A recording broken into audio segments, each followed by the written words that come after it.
Dis regtig baie aangenaam om vir u te sê welkom. Welkom by die uitsending van een van ons boodskappe van die NG Gemeente Kempton Park Oos. Ons is wonderlik dankbaar oor die feit dat baie mense nou op tye kan kyk wat hulle pas en op plekke baie naby aan die kerk, maar ook baie ver van die kerk af. Ek wil daarna kyk dat ons baie keer so 'n paar afkondigings insluit, want daar is dalk mense wat naby genoeg is om volgende week byvoorbeeld die dienste kan bywoon wanneer ons DV die Reinberger koor gaan hê vir 'n optrede wat altyd 'n absolute hoogtepunt in ons jaar se program is. So alhoewel die YouTube en Facebook sy voordele het, het mens die nadeel dat jy uitmis op die musiek. So as jy enigstens binne bereik is, kom sluit dan gerus volgende Sondag by ons aan op die 16de van November. Kom ons word saam stil, ons begin ons diens met 'n wotum. Julle is inderdaad uit genade gered, deur geloof. Hierdie redding kom nie uit julleself nie. Dit is 'n gawe van God. Dit kom nie deur julle eie verdienste nie, en daarom het niemand enige rede om op homself trots te wees nie. Amen. Geliefdes, genade vir julle en vrede. Dit kom van God, ons Vader, en van die Here, Jesus Christus, deur die kragtige werking van God, die Heilige Gees. Kom ons gebruik die geleentheid om tot die Here te bid. Here ons God, ons wil U aanbid as Vader, omdat U self in die woord bekend gemaak het as die Vader. Maar ons aanbid U ook, Here Jesus, omdat U die een is wat vir ons leer van die Vader, en dankie dat U sê, die Vader is in my, en ek is in die Vader, en wie Jesus ken, ken die Vader, en wie die Vader ken, besef ook wie Jesus is. Dankie ook vir die werking van die Heilige Gees, wat op so stil, sagte manier, byna eintlik op die agtergrond werk, maar tog binne in ons werk, veral om ons te oortuig van die waarheid, om ons te leer oor reg en verkeerd, maar ook om ons te help en te lei om die woord te verstaan. Ons aanbid U as die enige God. Ons dank U vir die woord, ons dank U vir die feit dat die woord altyd nuut en lewend bly en altyd vir ons 'n boodskap inhou. Ons bid dat U ons deur U Gees sal lei om verantwoordelik, altyd verantwoordelik met U woord om te gaan. Here, dan sê ons dankie vir soveel in ons lewens wat goed is, maar het ons ook die vrymoedigheid om te vra, help ons asseblief ten opsigte van dit in ons lewe wat nie goed is nie, of wat nie maklik is nie, waarmee mense vroeg en worstel en wat vir hulle twyfel en hartseer en spanning en bekommernis bring. En dankie dat ons met dit alles na U toe kan kom. Seën ons nou in ons oordenking van U woord. Ons vra dit in die naam van Jesus Christus, die oorwinnaar en verlosser. Amen. Geliefdes, ek gaan na 3 skrifgedeeltes verwys, maar natuurlik as jy op Facebook of YouTube kyk en luister, dan het jy dit op die skerm gedruk, maar miskien het jy 'n ander vertaling, of miskien verkies jy om een of meer vertalings te vergelyk. Ek gaan verwys na baie bekende gedeeltes, Matteus hoofstuk 5, Matteus 11 en Matteus 23. Ek wil begin met wat my aanbetref 'n baie belangrike inleiding. Daar is 'n paar tekste in die Bybel wat in die volksmond 'n eie vertaling aangeneem het en 'n eie interpretasie aangeneem het. Hierdie is baie bekende tekste en mense haal dit dikwels aan en dan haal hulle dit aan asof dit woordelik so in die Bybel staan. Maar as mens na die tekste gaan kyk, dan sal mens sien maar die woorde wat die mense aanhaal en die woorde wat daar in die verskeie vertalings verstaan, nie regtig ooreenstem nie. En dan nog belangriker, dat naas hierdie skeefgetrekte vertalings, heg mense dan ook 'n eie interpretasie daaraan, en hierdie interpretasie, en dis die groot probleem, is los van die korrekte konteks van die skrifgedeeltes. En ek gaan nou nie 'n lesing oor konteks sien nie, maar ons moet altyd rekening hou met konteks as ons verantwoordelik met die skrif werk. Buiten dat hierdie tekste baie gewild is, hoor mens ook dikwels baie interessante preke oor van hierdie tekste. En jammer om te sê, maar almal werk nie ewe verantwoordelik met konteks en met die Bybel volgens sy eie reëls nie. Ek gaan 3 van hierdie tekste noem wat volgens my van die heel bekendste voorbeelde is van dit wat ek nou beskryf het. Die eerste van die 3 voorbeelde wil ek vry aanhaal dat mense dikwels sê, daar staan in die Bybel, mens moet net glo soos 'n kind. Dis natuurlik 'n aanhaling uit Matteus 18 vers 3 tot 5, maar nie 'n korrekte aanhaling nie, want dis nie wat daar staan nie.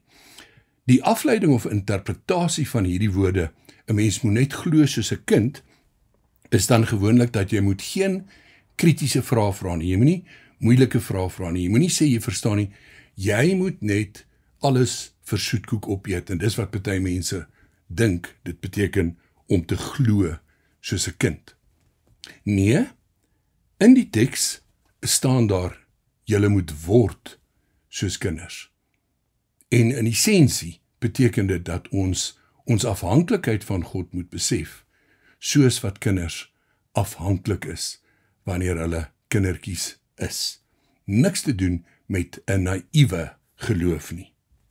Die tweede voorbeeld is waarskynlik vir my die meer ontstellende een, omdat ek dit so baie hoor en dit so baie aangehaal word vir mense wat swaar kry, wat miskien iemand aan die dood afgestaan het, miskien 'n terminale siekte het, miskien een of ander verskriklike groot krisis beleef. En dit is dan die vrye aanhaling dat mense sê, God sal niks op jou pad bring wat jy nie kan hanteer nie.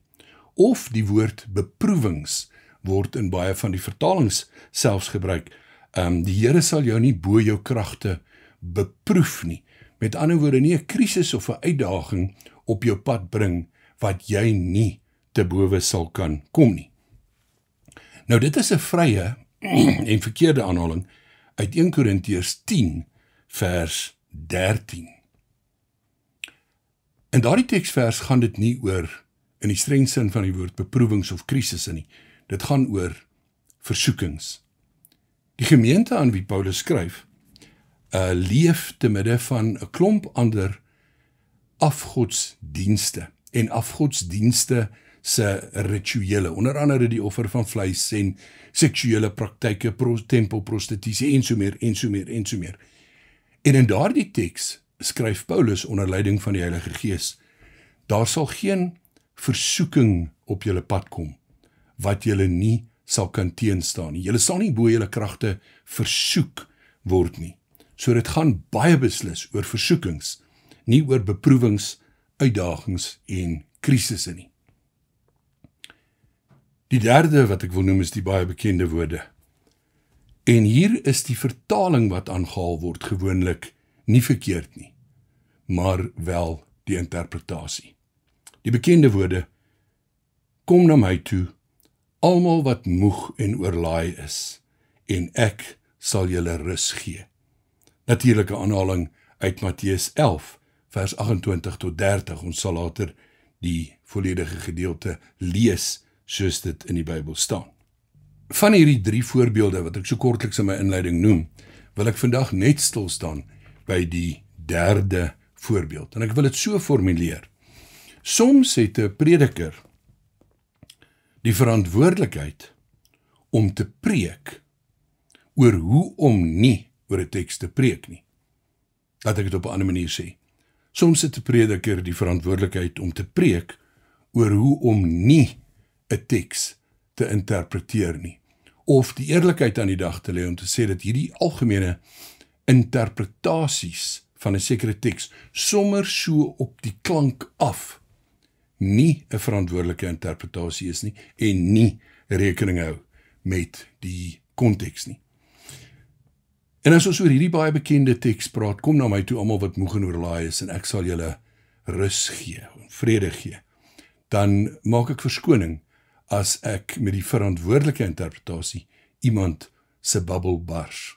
Want baie mense hou van naïewe interpretasies van die Bybel en preke wat op die klank afgemaak is en skep sodoende bubbles. So ek vra verskoning as ek jou bubbel bars. Ons eerste hoofpunt. Ons gaan eers vir 'n oomblik stil staan by die algemene, en ek bedoel algemene, interpretasie van hierdie baie bekende teks. En ek moet sê, ek het 'n bietjie huiswerk gedoen en ek het al in die verlede ook roerende preke gehoor oor hierdie teks, buite konteks natuurlik, maar nietemin roerende preke en roerende boodskappe, byvoorbeeld in dagstukkies en in boodskappe op die internet, wat natuurlik deur duisende mense gekyk en gevolg word. Ek wil selfs die opmerking maak, hierdie teks kom na my toe, almal wat moeg en oorlaai is nogal 'n ideale teks om oor te preek in November maand. Want in November maand is geweldig baie mense moeg en oorlaai. Hulle is moeg gewerk. Hulle sien uit na hulle Desember vakansie. Hulle is moeg van baie ander uitdagings. Party daarvan baie persoonlike probleme. Natuurlik altyd finansies. Gesondheidsuitdagings. Die talle uitdagings op politieke terrein waarvan ons moeg en sat is. Ek persoonlik self is moeg en sat om na die slegte nuus te luister. Dan dinge soos kragonderbrekings, nie net vanweë die kragvoorsiener nie, maar ook die steel van kabels wat radikaal toeneem. Ons was onlangs 4 dae sonder krag. Ek gaan ook nog 2 noem, die toestand van ons paaie wat vir almal baie bekend is, en deesdae verkeersligte.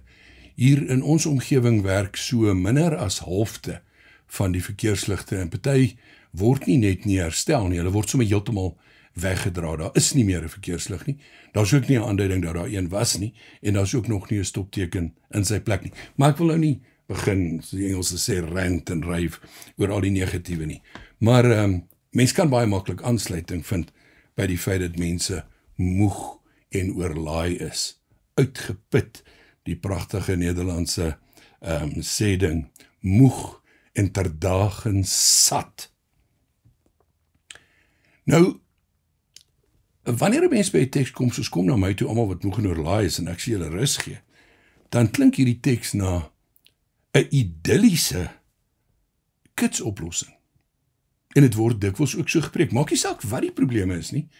Kom net na Jesus toe met jou probleme. En die probleme en die spanning en alles sal verdwyn soos mis voor die son. Ek sal julle rus gee. Ek sal vir julle vrede gee. Maar nou wil ek graag by hierdie punt 1 'n paar vrae vra. Eers 'n baie kritiese vraag en dan 2 realistiese vrae oor konteks. My eerste vraag is doeteenvoudig krities. Is dit regtig so eenvoudig? Of hou mense hierdie teks voor en skep daarmee die indruk dat die Christelike geloof is soos 'n sprokiesverhaal? Mens gaan uit na Jesus toe, jy vertel net vir hom van wat die probleme is en dan word dit opgelos of dit verdwyn. Jy voel nie verder sleg daaroor nie, jy is nie bekommerd nie, jy is nie verder siek nie, jou geliefde is nie siek nie, jy het skielik werk en so meer en so meer en so meer. Laat ek maar eerlik sê, want dit wat ek nou eerlik gaan sê, weet jy in elk geval. Daar's baie mense wat baie naby aan die Here Jesus leef. Daar's baie mense wat 'n baie sterk geloof in God het en 'n geloof in Jesus as verlosser. En hulle kry steeds baie swaar. Hulle kry swaar met spannings in hulle verhoudings. Hulle beleef en bly hartseer al praat hulle met Jesus oor hulle verlies. Hulle finansiële probleme verdwyn nie. Werkloosheid word nie in 'n kits oomblik opgelos nie. Hulle gesondheid verbeter nie, maar inteendeel versleg baie keer. Al daai goed is steeds 'n realiteit. En om net na Jesus toe te gaan en met hom daaroor te praat, bied nie 'n kits oplossing nie. Dan wil ek 'n paar realistiese vrae vra, en dit handel natuurlik oor die konteks. En 'n mens kan hierdie vraag eintlik vra oor enige en alle gedeeltes in die Bybel wat mens lees. Vrae soos: na watse probleme sou Jesus verwys toe hy met die mense in sy tyd gepraat het? Wat sou daardie eerste hoorders beleef het as wat hulle moeg maak, of wat hulle oorlaai, of wat hulle uitgeput en uitsigloos laat voel? Na watse tipe probleme verwys Jesus? En dan natuurlik die tweede, baie belangrike vraag ten opsigte van die konteks. Waarom gebruik Jesus die beeld of metafoor van 'n juk? Dis tog in elk geval vir ons 'n baie vreemde beeld. Waarom sal Jesus praat daarvan dat hy 'n juk het en dat hy hierdie juk op ons skouers sit en dat hierdie juk sag en lig is, en as dit sag en lig is, in teenstelling met watter ander juk wat dan nou swaar is en nie sag is nie? Weereens wil mens vra, wat sou die eerste hoorders en later die eerste lesers hieronder verstaan het? Doodeenvoudig die vraag na die konteks. Is daar konteks rondom hierdie beeld van 'n juk? Of is dit, mooi Engelse woord, sommer net 'n random beeld wat Jesus gebruik het van 'n juk om 'n sekere punt oor te dra? Kom ons staan in 'n tweede hoofpunt daarby stil. Waarom gebruik Jesus die beeld van 'n juk? Die agtergrond is verstommend eenvoudig, maar wat my aanbetref ook verstommend interessant. Jesus was natuurlik 'n rabbi. Hy word dikwels aangespreek as rabbi, hy word dikwels aangespreek as leermeester. Jesus het natuurlik 30 jaar oud geword, toe amptelike rabbi geword, volgelinge geroep soos wat rabbies gedoen het om hom te volg. Maar rabbies het ook verskillende interpretasies gehad van die Torah of die wet of die Ou Testament of die wette en voorskrifte van God. Nie almal het presies ooreengestem oor hoe alle wette geïnterpreteer en toegepas moet word nie. Nou, sodoende was daar verskillende rabbies met verskillende oortuigings wat radikaal van mekaar kon verskil. Ons kan ook praat van rabbynse skole. 'n Rabbynse skool is dan 'n rabbi met 'n groep volgelinge wat sy leerstellings of sy interpretasies nagevolg het. Net een voorbeeld. Daar was radikale verskille tussen Rabbi Hillel en Rabbi Shammai ten opsigte van wat is wettige gronde, Oud-testamentiese Bybelse wettige gronde vir egskeidings. Jesus brei daarop uit in die bergrede. Maar, en nou kom die interessante, elke rabbi se interpretasie of se vertolking van die wet is beskryf as sy juk. Oorgeset synde, hoe 'n rabbi die wette interpreteer het, was beskryf as die spesifieke juk wat hy dra, sy interpretasie van die Bybel. En dan was die gedagte, jy weet daar's verskillende rabbies, jy word blootgestel aan hulle standpunte, maar jy moet vir jou rabbi kies. En dan moet jy ook jou rabbi se juk dra. Met ander woorde, nie fisies 'n juk dra nie, maar sy leerstellings navolg, sy interpretasies aanvaar en daarvolgens leef. Nou, Jesus se juk of sy interpretasie van die Torah verskil baie drasties van die interpretasie van die ander rabbies van sy tyd. Dus ons sal dit kan beskryf, sy juk lyk anders. Sy juk klink anders. Sy juk is anders. Kom ek noem net die volgende as motivering en as 'n illustrasie van wat ek nou sê. En ek sal dit graag op 'n stadium wil opvolg, want ek is gefassineer oor die feit dat Jesus voortdurend deur die godsdienstige leiers twisvra of strydvra gevra is. Kom ek noem van die bekendstes. Nadat die een groep tussen die Fariseërs en die Sadduseërs gehoor het dat Jesus die een groep die mond gesnoer het met sy antwoorde, stuur hulle 'n wetgeleerde na hom toe, om hom te probeer vastrek met 'n vraag. Rabbi, wat is die grootste gebod in die wet? Dis 'n strydvraag en kan vertaal word oor, hoe interpreteer jy watter wet die belangrikste is volgens jou juk of jou interpretasie van die Ou Testament? Dan 'n ander baie interessante strikvraag wat Jesus gevra word is, moet ons belasting betaal aan die keiser of nie? En dit gaan eintlik glad nie oor belasting betaal nie, want daar was 3 groepe wat verskillende standpunte gehad het, en hulle wil Jesus uitvang. Sê hy ja, is hy in die moeilikheid by 2, ten minste 2 van die 3 groepe. Sê hy nee, is hy in die moeilikheid by ten minste 2 van die 3 groepe. En dan 'n derde interessante strydvraag, wat ek as voorbeeld wil noem, is, daar was iets soos die swaarshuwelik of leviraatiehuwelik. Dit het beteken as 'n vrou getroud is met 'n man en hy sterf, maar sy het nie kinders nie, sy het nie 'n nakomeling nie, dan moet sy broer met haar trou, en 'n nasaad vir sy broer verwek, want sy moet 'n nasaad hê. En nou kom hulle by Jesus met hierdie hipotetiese vraag. Sê nou maar, daar was 'n vrou, en sy is met die eerste broer getroud, en hy is dood, sy trou met die tweede broer, hy is dood voordat sy kind het, en op die ou end is sy met al 5 broers getroud. In die lewe hierna, die woord in die Bybel wat gebruik word, is in die hiernamaals, wie se vrou gaan sy wees? Dit was alles toetsvraag, om uit te vind, hoe lyk en hoe klink Jesus se juk, oorgeset synde, sy interpretasie van die Bybel. Ons derde hoofpunt, hoe verskil Jesus se juk van die rabbies van sy tyd en van die godsdienstige leiers met wie hy gereeld in konfrontasie is? Hoe verskil sy interpretasie van die tipiese interpretasie van die godsdienstige leiers?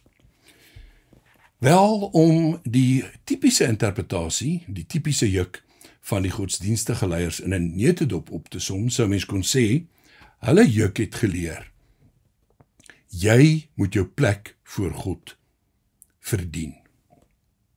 Werkheiligheid, verdienste. Jy moet eintlik so optree, dat God aan jou verskuldig is om jou te red en te seën. Kom ek noem 'n praktiese voorbeeld. God gee 10, ek hou niks daarvan om te praat van wette nie, God gee 10 riglyne vir 'n dankbaarheidslewe, wat ons ken as die 10 gebooie. Daardie 10 gebooie het die godsdienstige leiers, nie God nie, uitgebrei van 10 tot 613 hoofwette. Daardie 613 hoofwette het hulle uitgebrei tot duisende bepalings, amper 2000, net oor die Sabbatdag, moets en moenies. En hulle juk het beteken, dis wat jy moet doen. Dis wat jy moet doen om God tevrede te stel. Dis wat jy moet doen om geseën te word. Dis wat jy moet doen om gered te word. Dit mag jy nie doen nie, en dat mag jy nie doen nie, en dit mag jy nie aanraak nie. So moet jy jou beker skoonmaak, so moet jy kos voorberei, so moet jy aantrek en nie aantrek nie. Kom ek lees uit die woord, hoe lyk of klink hulle juk? Want Jesus beskryf dit in uiters drastiese terme. Matteus 23, vers 1 tot 4. Toe het Jesus die menigte en sy disippels toegespreek en gesê, die skrifgeleerdes en die fariseërs het die gesag om die wet van Moses te vertolk. Julle moet alles doen en onderhou wat hulle vir julle sê, maar hulle voorbeeld moet julle nie navolg nie, want hulle doen self nie wat hulle sê nie. Hulle bind swaar en ondraaglike laste saam en sit dit op die mense se skouers, maar self wil hulle nie 'n vinger verroer om dit te dra nie. Dus swaar laste, baie reëls, moeilike dinge om na te kom, verdienste, 'n harde juk en 'n swaar juk. Dan kom ons by Jesus se vertolking. Jesus se juk. Hoe lyk en klink Jesus se juk? Matteus 11, ons moet eintlik die hele gedeelte vooraf lees, maar ek gaan net vers 28 tot 30 lees. Kom na my toe, almal wat uitgeput en oorlaai is, en ek sal julle rus gee. Neem my juk op julle en leer van my, want ek is sagmoedig en nederig van hart, en julle sal rus kry vir julle gemoed. My juk is sag en my las is lig. Ons vierde hoofpunt. Oeps, nou moet ons versigtig wees vir 'n groot potensiële misverstand. Sommige mense meen en verkondig dat Jesus dink nie die Torah is belangrik nie. Dat hy het net alles vervul en ons hoef nie meer volgens God se wette en ordereëlings te leef nie. Jesus het geen houding van dat God se wet nie belangrik is nie. So mense dink alles is vreeslik eenvoudig en dit word totaal verdraai. Glo net in Jesus en dan beteken dit eintlik so half, glo net dat Jesus bestaan. Dis al. En dan is jy gered en verder hoef jy nie aan jou lewe te verander nie, jy hoef niks te doen nie. Glo maar net in Jesus. Nee, Jesus neem die wet, die Torah, die Ou Testament, intens ernstig op. Maar daar's 'n verskil. Daar's 'n verskil tussen Jesus se juk en die juk van die godsdienstige leiers. En die antwoord lê in die bergrede. Matteus 5 tot 7.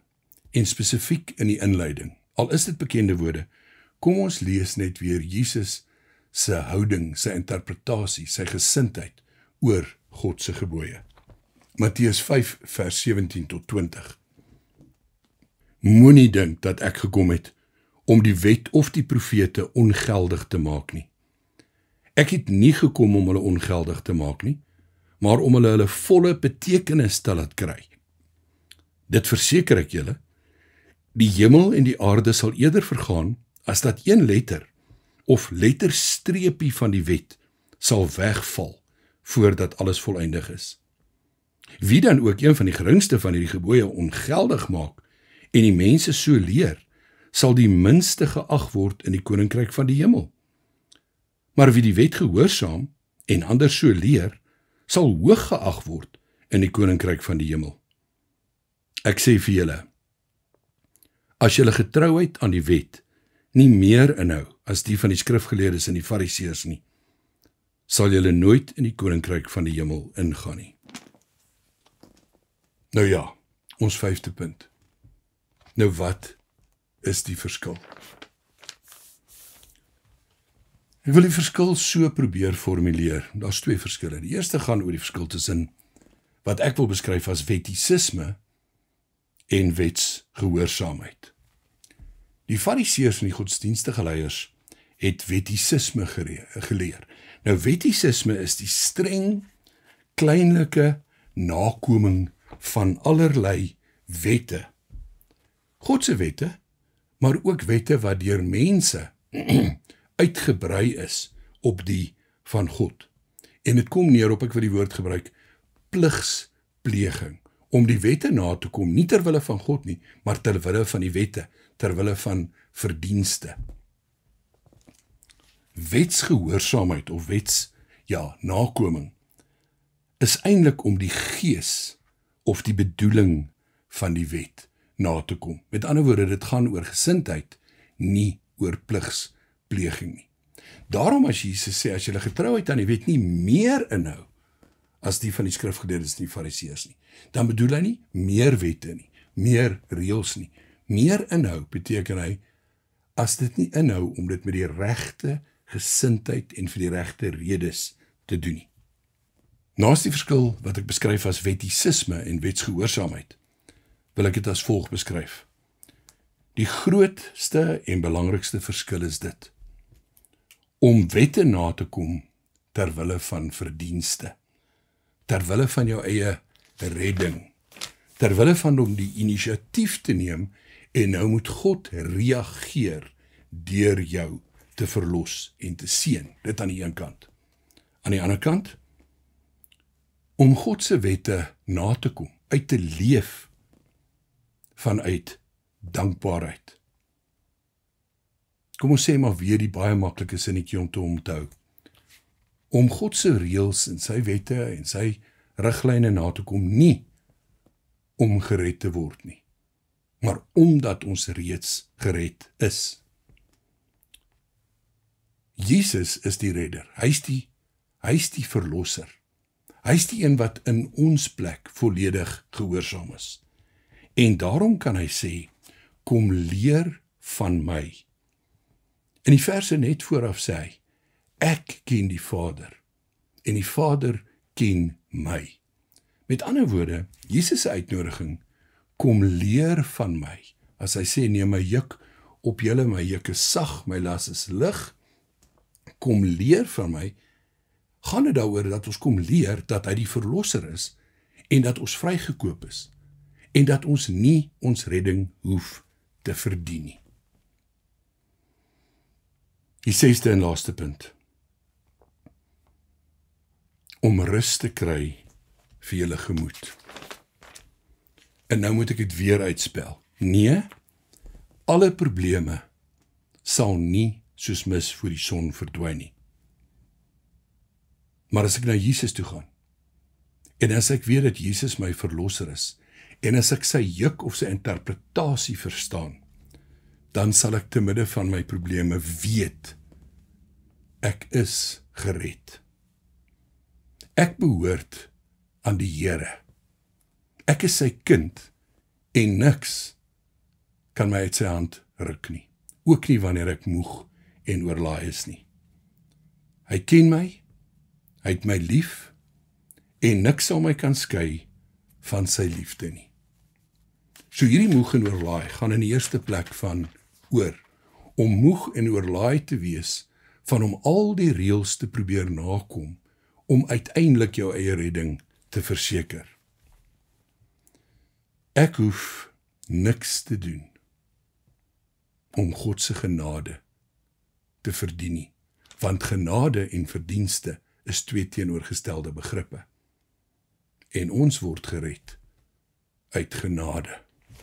Ek herhaal, kom na my toe, almal wat uitgeput en oorlaai is, en ek sal julle rus gee. Neem my juk op julle, en leer van my, want ek is sagmoedig en nederig van hart, en julle sal rus kry vir julle gemoed.